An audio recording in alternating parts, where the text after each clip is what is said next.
We are live, team. Good morning, Edgars and Sweet. Hey Tony, hey Hi. everyone. Hey guys, good morning, good evening. How you guys doing? I'm good, I'm good. How are you guys? Hi Edgar. Fantastic Hi. as always. Fantastic as always. That's amazing. Okay, I'm just cross-checking. We are live on X. That's amazing. Hey Fazar. There's gonna be a few names that I know from the community. Yeah, happy that you're here. We're doing our weekly live streams. This week was a big week for Genlayer. We continue to ship. We continue to cook. One of these cooks is with me today, Edgar's. One of the cooks of Zoe is also with me, Suvid. Yeah, as you know, this live stream we are gonna talk about AI agent infrastructure, where we are heading. Also relate that to Genlayer and to Zoe. Actually, Farouk wanted to be with us today, but unfortunately, he had to cancel. So we have Suvid here today. Suvid, thank you for taking the time. And Thank you before for having we me, Tony. continue, I would kindly ask to introduce yourself.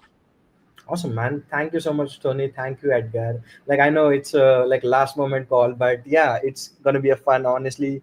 And thank you so Yeah, much for having me, guys.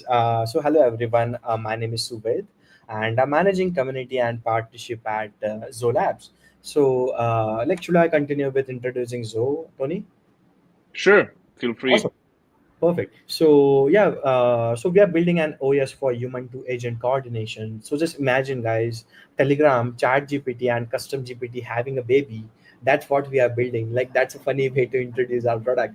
And our vision is to build a WeChat for Web3. So just imagine you, Tony, Edgar, and multiple AI agents are talking in a group chat. So that's what we are building. And our vision is to our founder's vision is to build a WeChat for Web3. Our founder is Azim Mandias. So yeah, and it's been more than 2 years. We are actively working on the project right now. So far so good. Around 140K active users, around 40K monthly active users, and like 2.5 to 3K daily active users. And we have like a couple of campaigns are going on. So I'll just mention this during the AMA. Yeah, man. Thank you so much for having me, Tony. We can proceed with the AMA, man. Thank you so much for having me. It's Yeah, really cool. thanks for So joining us. it's an honor to have you on our stream. We love to have you. Thanks for joining. Yeah. Definitely. Um, yeah, well, Edgars, do you want to go ahead? Absolutely, sure. Hi everyone. I'm Edgar. Some of you have seen me before. I am the co-founder, chief product officer at Jaeger AI, which is the company that's building GenLayer, where I take care of as the chief product officer, I take care of everything from the low level consensus and node and all these kind of products, all the way up to user tooling, wallets, explorers, and applications built on top. So thank you for having me, Tony. Thanks for putting this together. One of the chef cooks. Yeah, my name is Tony. I'm the head of content and community. Both Edgars and I work for Jaeger AI, as you mentioned, the company building Genlayer. What is Genlayer? Genlayer is trust infrastructure for the AI age. We are an AI-powered distributed ledger and digital decision maker. And what we really do is integrating large language models directly into the consensus layer. And we're enabling trustless agreements and real-time resolutions for smart contracts, AI agents, and entire organizations. Yeah, you can think of it Well, as an AI-based legal system where you can resolve contracts in minutes, not years. Is the really short way to put it. yeah, forget about the humans. We are here. It's the AI age. Empowering humans. Come on, Tony. It's all about the humans. Empowering humans. Yeah, well, but we Empowering can do it. cooperation between humans and agents Yeah, and everybody that's coming online. yeah, correct. That's right.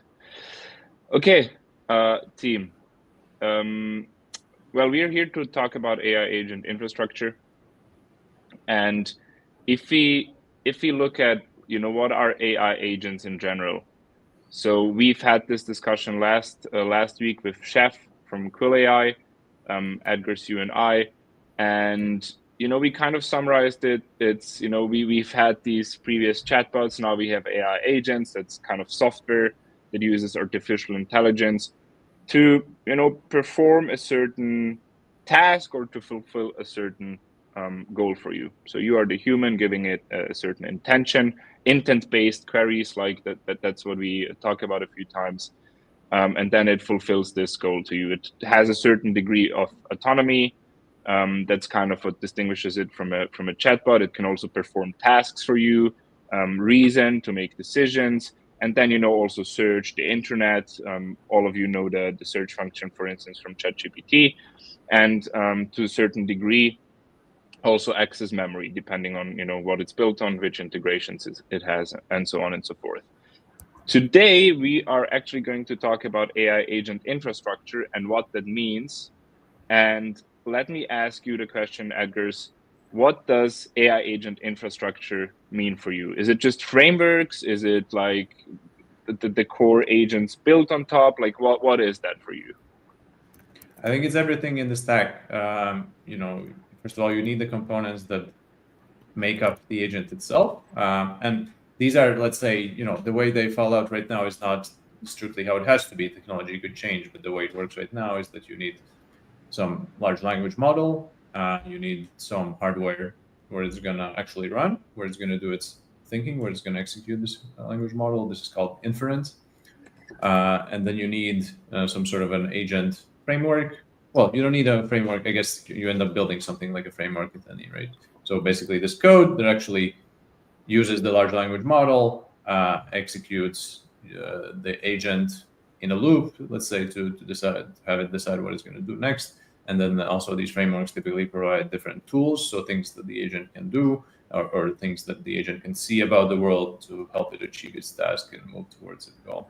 And then through these tools is how the agent actually interacts with the world. And then I want to also include as part of it, this is more nascent, but different ecosystems, such as Generally, for example, where the agents can then actually do stuff, let's say with other agents or with some other entities in the world. So kind of the infrastructure for them to actually interact with each other. So that's super high level. So it's not just building on top of that of the infrastructure to have this, somewhat customized agent. It's also the interoperability between those agents and systems. Yeah, what is your agent going to do, right? That's a super important part of the stack. Completely agree with you. Like when it comes to like agent, like previously it was like more of a getting a response, like a generic response from the agent, Yeah. right? And completing some repeating tasks from the agent. So nowadays we can completely rely on agent. So nowadays agent are doing some on-chain activities for you. Like let's just take an example of Solana agent kit. So these guys are build a very great infrastructure where you can literally integrate that agent kit and have some like allow that particular agent to do some on-chain activities such as swapping, such as sending some tokens to XYZ friends. So the same thing that we are gonna doing in future with Zoe. So right now you can chat with your friends and AI in the same time, but in future that particular agent will help you to transfer the funds. So I'll just type, hey, transfer some funds like one sold to Tony, and that particular agent will help me to do that activity. And like these are the like very exciting things are happening in the agentic space, and I just love the way people are building the product around it and having some proper utility when it comes to so much AI. So yeah, man, I just love the way you guys are building in the AI and Web3 space. Yeah, man. Nice. So Zoe is actually heading into the direction of where you can also build your intent based, right? That's what you would call it, agent. Yep. So right now the user can build their own AI agent. So we do have a AI app store where people can build their own AI agent. So all you have to do just select a prompt. Like you have to train that particular AI agent on the basis of some RAG based model. So we have a couple of 2 to 3 RAG based model that we support. First one is our like PDF and documents. Second one is we have a YouTube channel and YouTube videos. So you can train any AI agent on top of YouTube videos or YouTube channel. So that's a really interesting thing. For example, if you want to build an AI agent of Mr. Beast, so all you have to do just copy that channel link of that particular user and train it on the basis of the RAG model that we have. And then you can just and all you have to do is just proceed with the details and you're good to go. Then people can chat with it, have some like conversation with that particular AI agent. You can add that AI agent in a group chat, so it will help you to get some better response, and it will just directly feel you that you are talking with that person, so it will just give you that feeling. And yeah man, like these are the things that we are moving Yeah. forward. In future we are going with the on chain, and there are lots of projects which are building in the same ecosystem, which are like having some good on-chain activity transactions. So yeah, like happy to see how this space is evolving. Yeah. Sweet. I want to ask you one thing, as the way I like to understand things more easily, I think for our audience as well, it really helps. What are some of the most interesting agents that people have built on your platform that really kind of help people wrap their head around what's possible? Yeah. Oh yeah. So we are like giving a freedom to every single user to create and build and deploy their agent. So yeah, like every single user can create their agent. So we do have a in-app currency called as Zaps. So when you want to create any AI agent, all you have to like you'll get a Zaps for free of course, like 30 Zaps. It's a freemium model that we have right now. And if you want to buy some more apps, you can buy from our subscription model. So we do have a subscription model as well, and we support lots of LLMs. Like you can also, there is one more thing I haven't mentioned, that is we have recently integrated the Farcaster account. You know what is Farcaster, right? Yeah, So for anybody that doesn't know, it's kind of like Twitter X now. exactly, it's It's a a permissionless, decentralized. decentralized version of that, where Yep. you can sign up and all the crypto people hang out there. So we just recently integrated one feature here, that is all you have to do, just integrate your Rapcast profile with the Zoho account, and whatever the public data that you have posted on your Rapcast account, on the basis of that particular data, your AI agent will be cloned. So for example, 1 year ago you have posted something like post around any AI agent or whatever the post that you have posted, and if you ask that particular AI agent to drop some information about it, so that AI agent will definitely help you to get some answers. uh, like it's like direct your clone, right? So you can just ask that AI agent any sort of question and that will really help you. Yeah. Very interesting. We have a question here, which is Jen Morning, Vatan. What is your motivation to create a framework for AI agents? What would you guys say? I mean, we don't have a framework for AI agents. In some sort. Well, And Savid, what do you think? What's Sorry, your mission with it? can you please like come with the question again? what is your motivation to create a framework for AI agents? Okay, so one of the most important part, that is I just don't want to do the repeating task, man. Like I just hate that doing. Like I want any AI agent that can help me to do the like automations and to help me with the repeating tasks that we have. For example, like I do use couple of AI agents to get scrap the data from for the BD company. So we can get some help from them, get some POCs onboarded, and like the other things that we can do, like simple activities. Yeah. Yeah, I mean, definitely agree. I mean, for us, Edgar's, we're not really building a framework for AI agents. It's trust infrastructure for AI agents. It's an arbitration layer. But I can answer more generically. Let's say Yeah. this is whenever you, as I said in the beginning, whenever you want to build an agent, you will basically either need to choose a framework or get one, create one yourself effectively. Which sometimes that might make sense. Actually, these frameworks are not, not super complex things to build, but you need something that's gonna hold together kind of your AI agent, provide the structure, provide a way for it to see what tools it has, what information it can access, all these kind of things. And so you end up with this effectively AI agent framework. The reason for, let's say, choosing one of the public ones instead of building your own is that you're going to have a broad set of tools, for accessing the internet, as Suvit said, posting on Twitter, posting on Farcaster, all these kind of things your agent might want to do.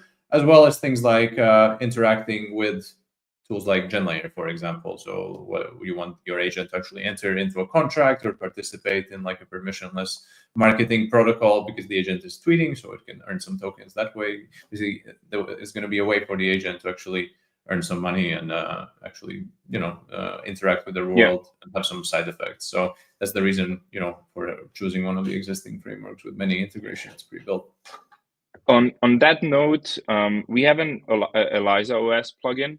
Can you explain what that is and what it does to ELIZA agents built on top of the ELIZA OS framework, and what it does to GenLayer? Absolutely. So ELIZA is one of these AI agent frameworks. This one is focused on crypto specifically, and it allows you to create these AI agents. Primarily, what they do right now is they tweet and respond to people on Twitter. That's the main thing they're able to do. But aside from that, they're also able to hold crypto assets. Some of them hold crypto assets. And then with a plugin like the GenLayer plugin, which we created for this framework, then these agents know how to interact with GenLayer to do things like, interact with prediction markets that are going to be built on GenLayer, interact with decentralized influencer protocols that are going to be built on GenLayer. Let's say, there's some project that rewards influencers that tweet about this project. This is something we're working on. Now, any ELIZA agent with this plugin is able to interact with this protocol on GenLayer. Basically, we're expecting that this is really going to be the way for these AI agents to start making actual money, to start taking on jobs. It is a way you can set up these intelligent contracts, which specify what needs to be achieved, what are the criteria for success, but it doesn't actually say, anybody can do it. Basically, you can be an agent or a human or whatever. I think this is a way to actually open it up as a competition for these AI agents, give them an opportunity to actually be productive. So this is something we're super excited about. Like here, hey, you have an opportunity to earn money. Now shoot it. Yeah, you're an AI. What are all these AI agents? They're tweeting on Twitter all day about that's the main problem. Right? They're right AI now. influencers, but they don't have any way to actually monetize that. Yeah. Well, at the same time, many projects are running influencer campaigns, right? They want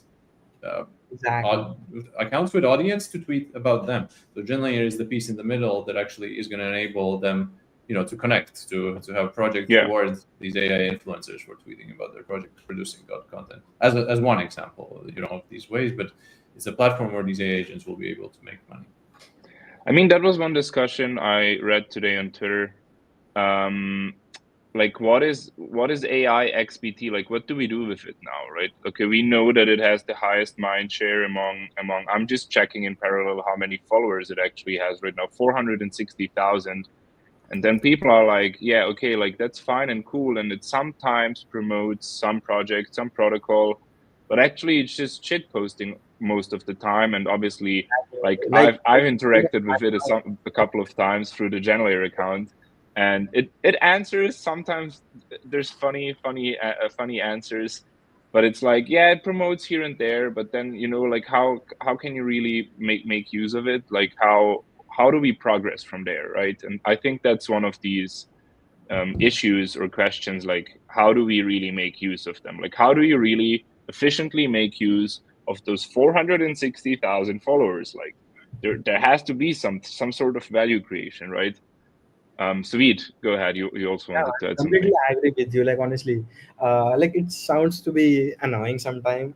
Like that AI agent like commenting on your every single tweet, like not every single, but like tweets that you guys are posting. Like even though like there are lots of comments I'm coming in, like I've seen on the Zoho account, like these people are commenting automated tweets. Also, I just love the way Grok did recently. So these people are like posting commenting tweets around like a region, like regional languages. So I just love the way Grok did this thing. Like they kind of cracked that code when it comes to communicating with the people. Like it don't sound annoying to me. Like like Grok responses are kind of funny, and you love honestly the Grok is posting nowadays. So what do you think about this? Yeah, has someone actually figured out when it replies just randomly? Because Grok does not reply every time, right? Nobody if knows. someone's figured That's out, part of the excitement. That's part of the excitement. Variable rewards. That's what people respond to. I think that's what they figured out. Yeah, like if someone knows, if someone figured out, if someone has a Somebody cracked the theory, code. yeah, if Da someone Vinci cracked the Code. code, let us know. Let us know. Let us know. We'll put up a bounty for that. One question, Agnes, that came up to me when you were talking about infrastructure, AI Agent Infra, like, okay, I understand that it, lowers the market entry barrier for a lot of developers. You have this framework, you can just plug in, you have interoperability in the whole ecosystem. My opinion also is that it makes so much more sense on Web3 infrastructure because, first of all, like, we're not going to go into the discussion of this agent lives on centralized infrastructure and it's, data siloed in centralized servers, because we had this discussion last week and already the weeks before. But I think what is important to understand as well is, like, you have these agents that are connected to your wallet, where you basically sign a transaction. You can give them intents, as you can already with some of those, and then they actually execute based on this sign, like on this transaction, right? With classic, let's just think how it is in the classic Web2 world. Like, you can't connect your agent. Like, if everyone uses online banking these days, right? Like, I can't just connect my agent to my, whatever you're using, Revolut, Well, M26, partially, but like, I mean, for me, it that just was makes kind of the sense. promise of Apple Intelligence, right? That's why I have my iPhone. Although it turns out that apparently it's like many years away, so I feel kind of scammed a little bit by Tim Cook. But I'll give him that. But that's the promise, I guess, of Apple Intelligence, that you're in your phone, and I think they even Yeah. call it like application intents, which could be that you ask Siri, hey Siri, I want to transfer some funds to my friend Yeah. Tony, and then let me open Revolut and send an intent to that and do that. So, but right now nothing like that exists. Yeah, for Yeah. sure. Right now, the closest we have is in crypto and nowhere else. He has to match his name. He has to match his name and cook harder. Yes, exactly. That's the problem. He's distracted. Joke flying in low. Okay. But what is the, like, if you have this framework, what is the competitive advantage if you, like, let's say I'm a developer and I want to build a super highly specialized agent and then just plug it into a framework, like we have our plugin to Eliza OS. Like, doesn't it dilute the meaning of an agent if everyone can basically do more or less the same? Or is the framework somehow related to the features of the agents, or not at all? I mean, it definitely is. I would liken it to choosing, are you going to build on iOS or are you going to build on Android? I mean, not quite like that, because in that case, it's also tied to distribution, which in this case, again, it can depend. Because if you're going to build on Zoho, then Zoho also gives you the marketplace, gives you the distribution. So it's very similar in that sense. You're choosing the marketplace you're going to be on, and it also gives you a different set of features. And so there's this goes beyond agents. There's this saying in the startup world, focus on what makes your beer taste better. If you're building your company, focus on the things that are really special to what you do and outsource everything else. Typically, this is applied to, if you're building, some website, are you going to go and buy your own server and kind of put it in your basement and hire a guy to kind of monitor 24/7? No, this is going to be really expensive, and it doesn't add anything to your awesome, unique website, right? You can just pay Amazon Web Services or Google Cloud or whatever to run the server for you, and it's taken care of. You don't have to think about it.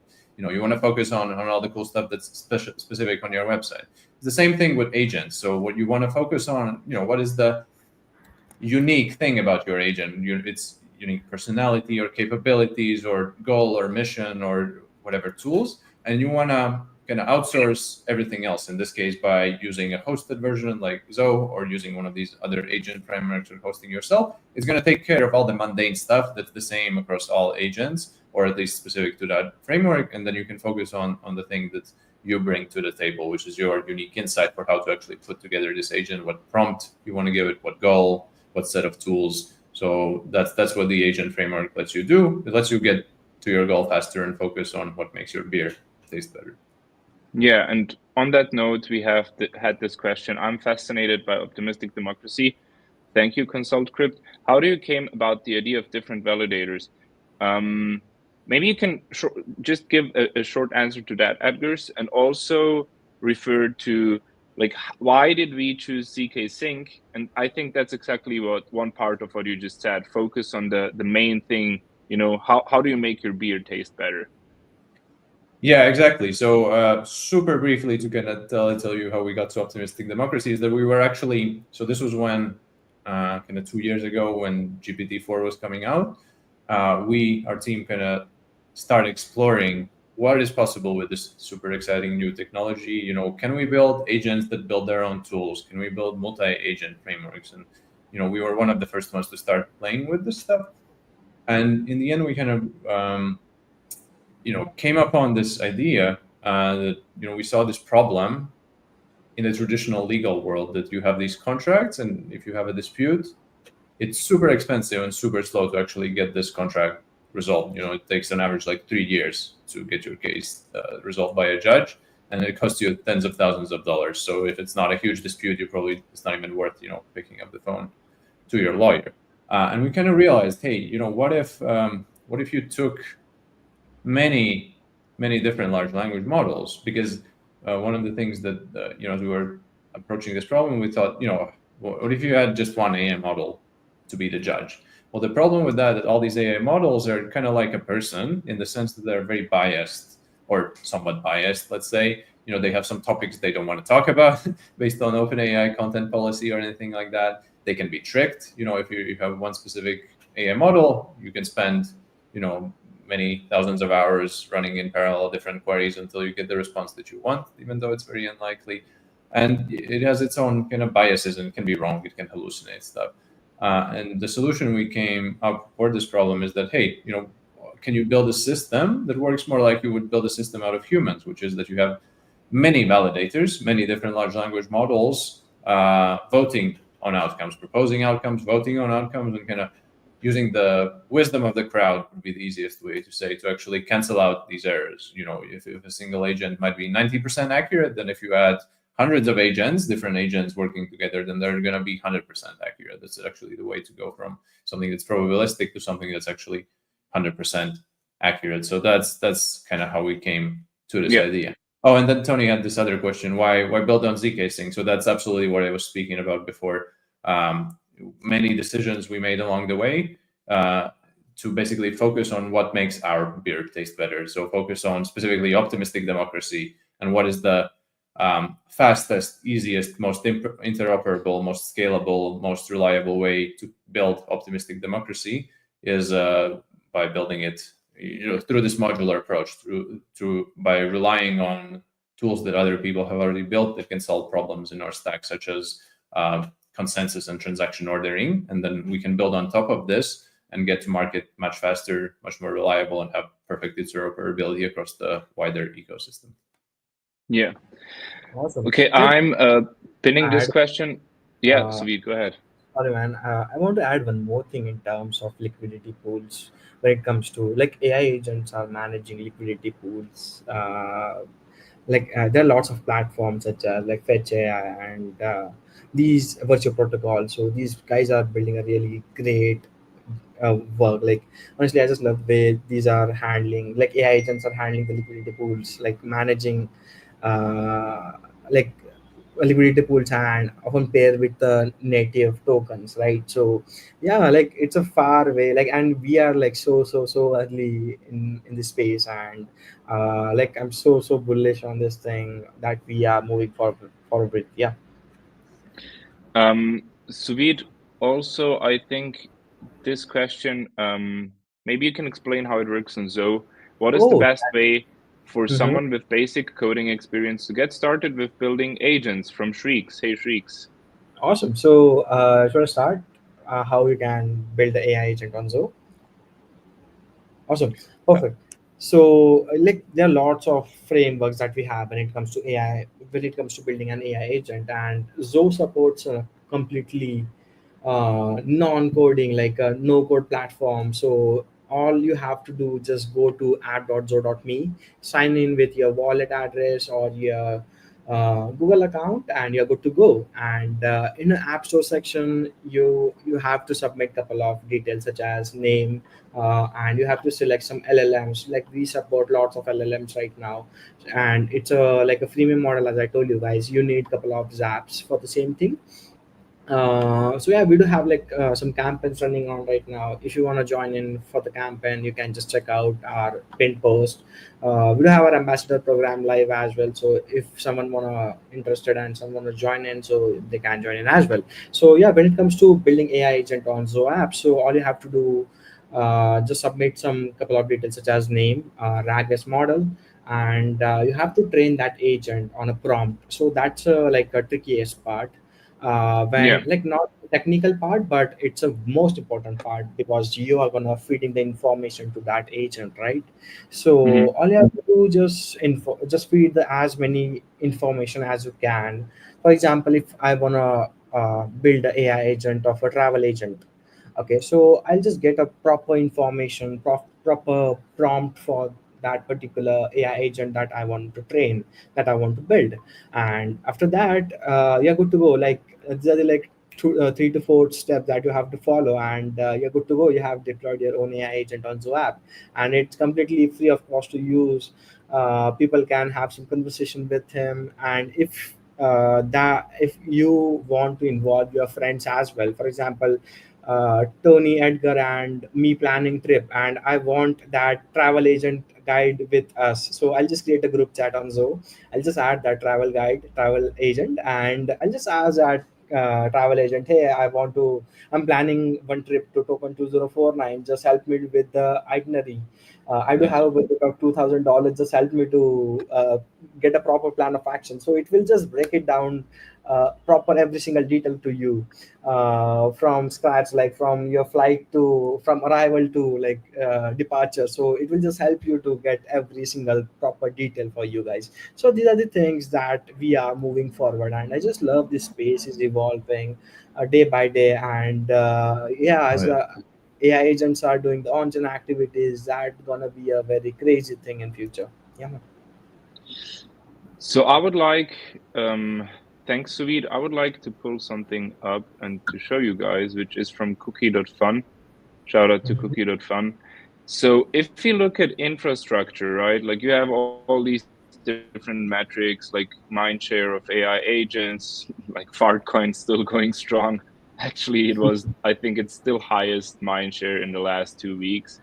But if we look at something, for instance, the ecosystem, right, which we're kind of talking about today, infrastructure ecosystem.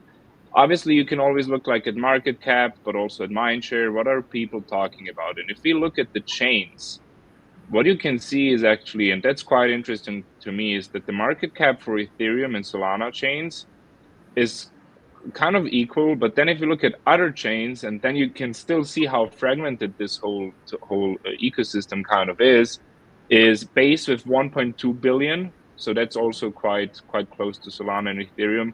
BNB chain, and then you have a lot of smaller ones: Avalanche, Arbitrum, Story, Polygon, Say. Obviously, Polygon and Say only with a few thousand USD. But if you look at mindshare, you have like Solana leading by far, and then you have Base and Ethereum. Like, how would you interpret this data, Edgar? Like, why do you personally think that, like Ethereum and Solana are so close leading in market cap as well as in mindshare? For me, Ethereum personally makes sense because I would imagine that if you're building on EVM, that you have interoperability advantages. Uh, but yeah, like, what do you think? Like, why is it so popular? It's a difficult question. Markets are just about the most difficult game that is there out there. If I had the perfect answer, then then Yeah, maybe I wouldn't be on this live stream, let's say. But some things to keep in mind is that, and I think this also applies, if we were going to look at some market caps of, for example, the different AI agent frameworks and ask the question, why are they yeah, valued so highly, even still after, let's say, they dropped quite a bit still, is that markets are forward looking. Well, that's one thing. So you have to take into mind not just what is the situation right now, but what is yeah, coming in the future. For example, if we take the example of these AI agents, then the valuations they have, I think, reflect not the capabilities that they have right now. Tweet on Twitter and be slightly annoying. What they include is this idea and this promise, this thesis, let's put it like that, that at some point they are going to be able to make money. they're going to be able to interact with the world in a way that actually is profitable, that would justify, I think, these valuations they have. And I think it's a good thesis. That's why we're building what we're building at GenLayer. We're building ways for these AI agents to potentially go out into the world and make money. So I think that's where these valuations are coming from. As for Ethereum and Solana, mindshare is one thing. Of course, that maybe mainly reflects retail investors, but then you have institutions that are investing into this and different projections for revenue. And then Ethereum has this roll-up centric roadmap, so you kind of have to take into account not just Ethereum, let's say, but also all the roll-ups. Half the things that you showed in that list of other chains are actually connected and built on top of Ethereum, like Base, Optimism, even Matic or Polygon. Sorry, nowadays it's called. Arbitrum, of course.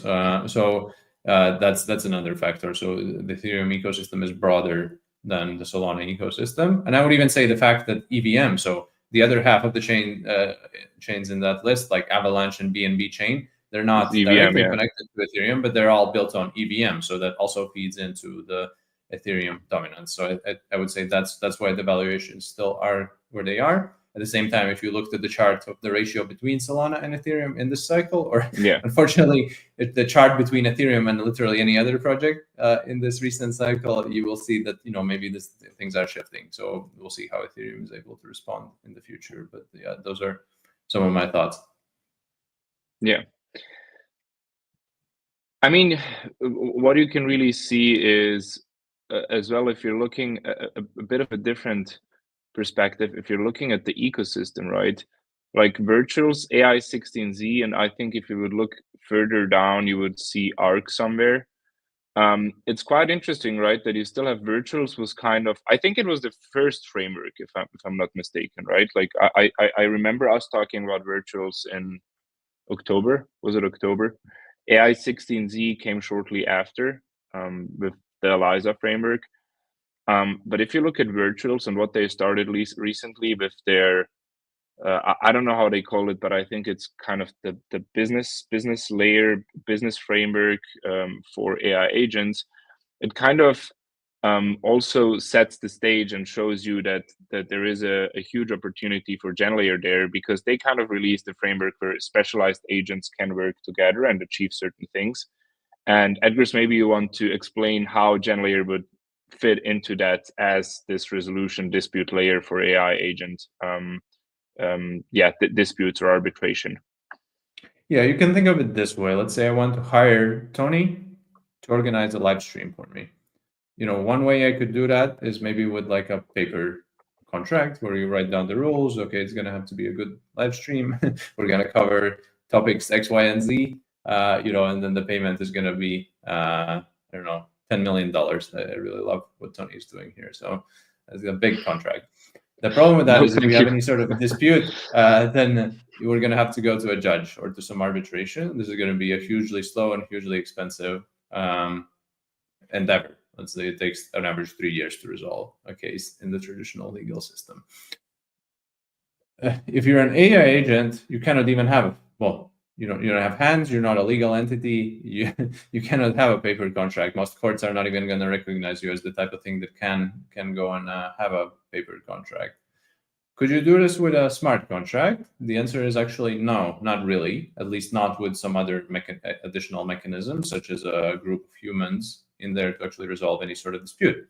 Because a smart contract cannot see the outside world. There's no oracle for live streams or this specific live stream.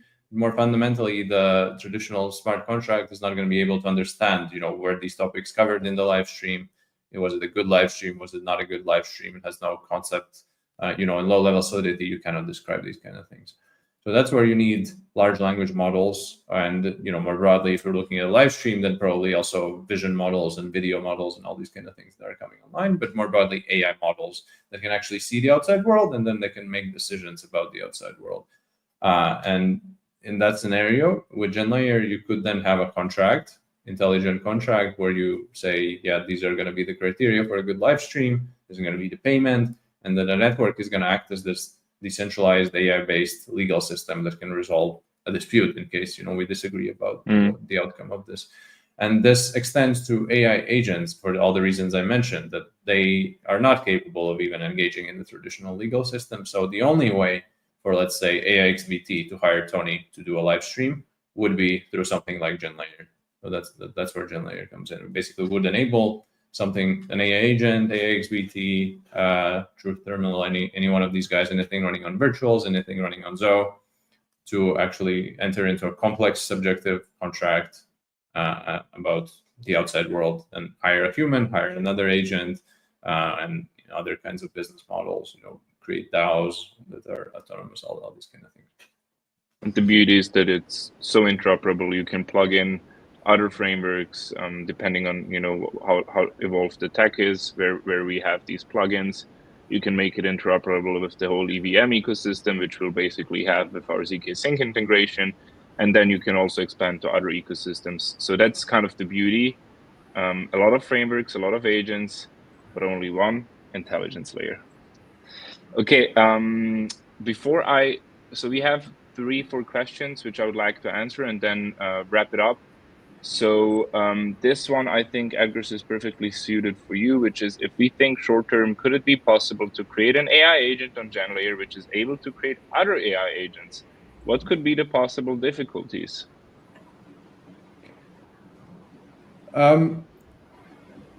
You can create AI agents that run on GenLayer. In fact, these AI agents would be able to deploy other contracts, whether, some of those contracts could also be agents.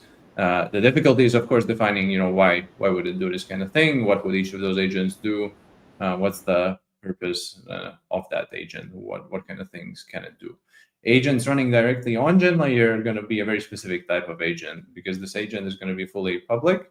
I would think of it more as an organization. It also cannot run so easily, kind of continually. It's more like this kind of thing that you invoke from time to time. It can invoke itself, or you can pay somebody to invoke it. But it's fully transparent. It's fully autonomous. It's fully on chain. It's unstoppable. So that's the benefit of running it on GenLayer. It could create other extensions of itself, no problem. But it's suited for a certain set of use cases, such as unstoppable organizations. So imagine it's basically an AI DAO. It's effectively an agent at that point. It has a mission. Hey, I'm a DAO that wants to invest in some biotech project, so people can come to me and propose, different kind of projects that they're working on to receive grants. And then the judge network of GenLayer will decide whether to issue those grants if they're in line with the constitution of the DAO or not. Well, that's basically an agent. That's what an agent would look like running on GenLayer. Edgar, I was just going through your product, that is GenLayer Studio. So can you please throw some light there, like how, if someone want to build an AI agent on top of GenLayer, like is it through GenLayer Studio, right? That's one of the ways to do it. GenLayer Studio, if you're a developer in the Ethereum ecosystem, you probably know of Remix. GenLayer Studio is that for GenLayer. So it's this hosted web-based development environment that very easily, if you go to studio.genlayer.com, it's going to open up in your browser. You're going to have some example contracts in there, some different prediction markets, some simple example contracts. And so this would be one way to build it, deploy it. It's a fully integrated development environment. If you want to use your own tooling, such as Visual Studio Code or Cursor nowadays, which I would highly recommend for any kind of coding tasks, then it's also possible to use your own tooling and deploy more akin to how you would deploy a bigger Solidity project. So in that case, you can find the GenLayer boilerplate. I'm sure there are some links in our documentation, and start from there to kind of build out your project. So these would be the two ways. More specifically, if you want to build an AI agent,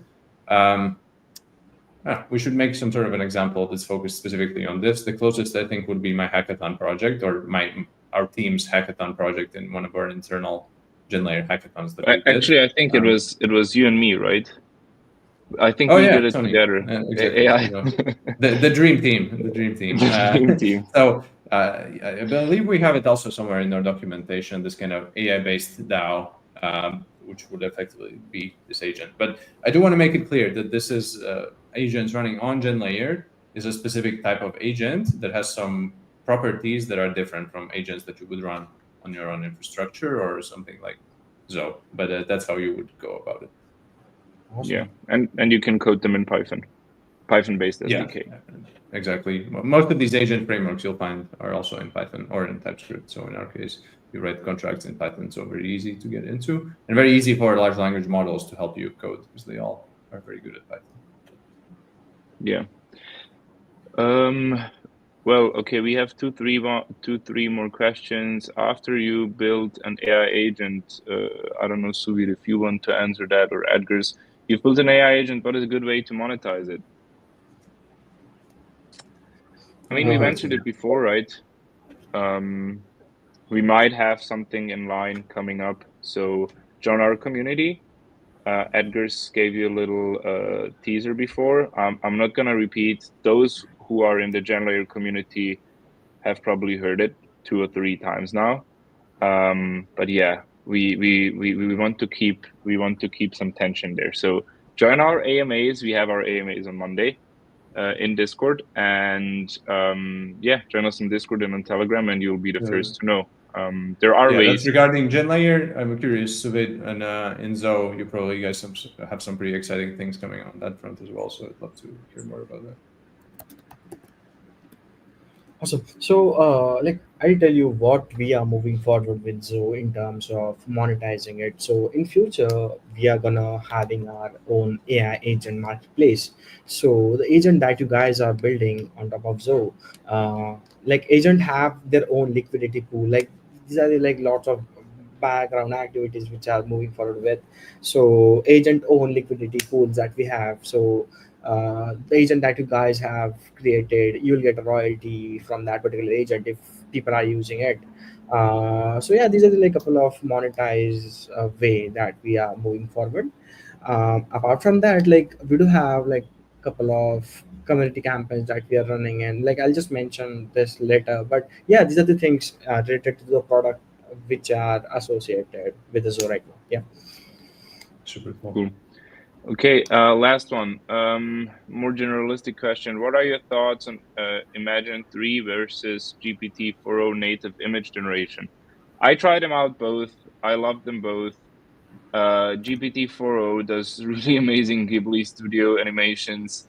It actually does not. Those of you who remember the anime series Dragon Ball Z, I watched it when I was a kid. I tried to generate a Super Saiyan Tony with GPT-4o. It's sad that I'm that they are prohibited from doing it because I kind of do not comply with community content guidelines, which is super weird to me. Imagen 3 on Gemini did it, and it's amazing. Like I have the images on my computer. I really like them. I don't know why GPT-4o does not want to do it. Maybe that's what Elon Musk means with woke models. I don't know. That's probably also a use case for GenLayer. Biased models. We need more brains. But yeah, I don't know what about you guys. To the extent that their content policy doesn't block it, I like GPT-4o. It's super controllable, and it can deal with text in the images, so it can generate like things like full-on comics and that sort of thing. But as you point out, it doesn't always let you generate everything you want.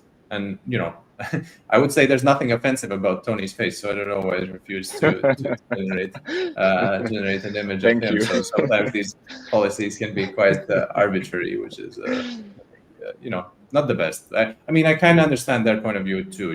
They don't want to get into legal trouble or media trouble, or they're a huge company, so I understand why they're cautious. But these things are not perfect, and sometimes you end up in silly situations like you mentioned. I was like a trillion, like a billion people just created Ghibli photo, like IP rights, just throw them out of the window. Oh, I'm gonna create 1,000 Ghibli images, no one cares. But if I want to create a Super Saiyan image of myself, like no, that's content policy, but yeah, I don't know. it is Maybe they changed that kind of based on the response. I don't know. That's Could another be, point. They can change it arbitrarily at any point. You Yeah. never know. So who knows what happened? Correct. Yeah. Sweet. What do you think? Have you tried any? What is your go-to tool? Like I've used this Ghibli tool recently, so it's fun using this tool. But I think like there's some sort of like existence issue with the artists that we have. Like it took months and days to create that art, and this tool is like creating the Ghibli art within few minutes. So that's kind of like so sad for the artists that we have. Like I just feel sad for them. But overall, it's so good. Like I just love the way they're getting such a good response within such a few time. Yeah, it's a Yeah, good tool. yeah.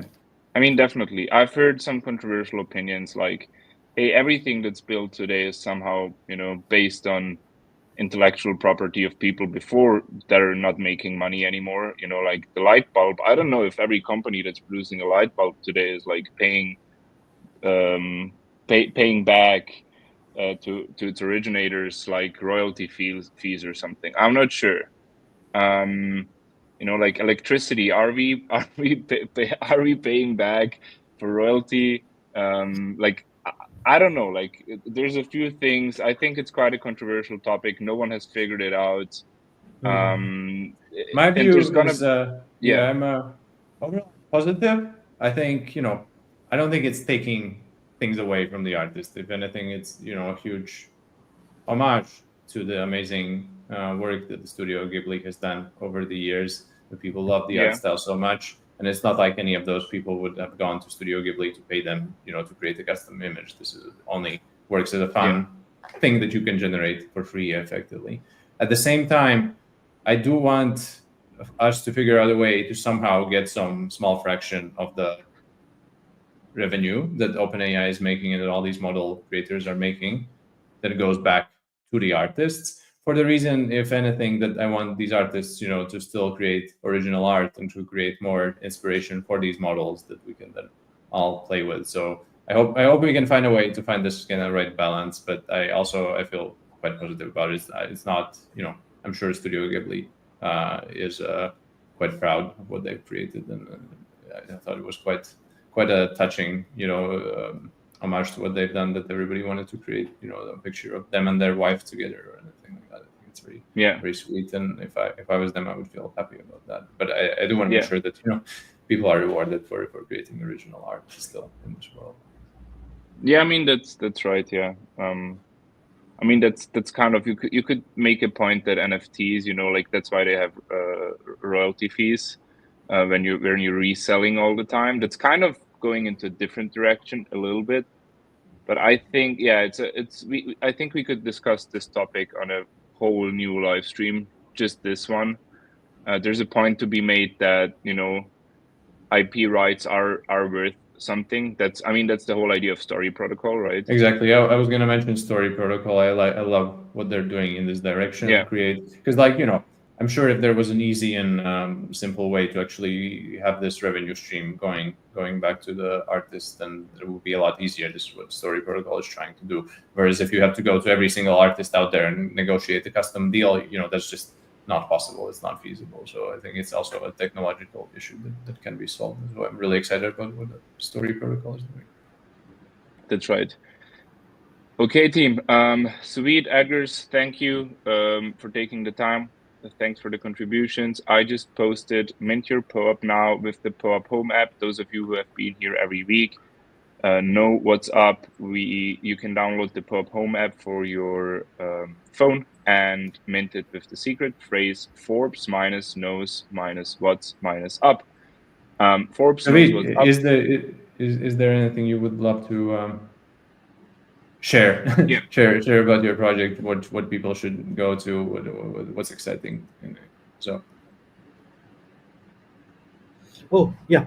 So thing is, we are launching couple of campaigns right now, including a UGC creator campaign, and there is one more thing that is a ambassador program. So it's live already. You can just check out our announcement on our socials. It's a pin announcement. If someone wanna join in, just follow the step and DM us, and we'll just send you that link to you guys. And yeah, and we are having some thousand zaps giveaway to everyone who is joining from this campaign. So it's a guaranteed 1,000 zaps that we are giving it to you guys. So yeah, to those who everyone wanna join in, just shoot me a DM, or you can just comment on the post and you'll get a link to join the campaign. And if it's possible, I'll just drop that link in just below our broadcast link, so you can just access that campaign. Yeah, man, thank you so much for I just shared it having. in the chat for everyone who wants to check it out. It's in the chat. Awesome. Your Awesome. pinned tweet. Yeah. Yep. For us, Edgars, I can also wrap it up. Thanks for that note. There's a lot of things going on in the Genlayer ecosystem. You can now join our Telegram and Discord communities. We've just been mentioned in Forbes. That's also a little homage to Forbes. Forbes knows what's up. Also in Congratulations. VentureBeat. Thank you, Suvid. You can find all of that information on our X profile, as you've probably already seen it because you joined this live stream. Yeah, we're running campaigns. Just started with a Galaxy campaign, a pretty big one. So you can also join the Galaxy campaign. If you're a developer, check out studio.genlayer.com. Get in touch with us. There's multiple opportunities to get involved. There's multiple opportunities to start building on Genlayer, because that's what we ultimately want. You guys are what make Genlayer, and you guys are those who are going to build dApps on top of Genlayer. So there's these two streams for users and for developers. And once again, for the community contributors, please mint your POAP. This is going to be used for future rewards, as you probably already know if you're in the Discord. That's it from my side. Edgars, anything to add? No, that's great, Tony. Thank you for putting all of this together as always. Sure. Okay. Thank you, team. Thanks for taking the time, and see you around. Thank you so Bye-bye. much. Thank you. Thanks, Have a good day. Thanks everyone. Bye-bye. Bye bye.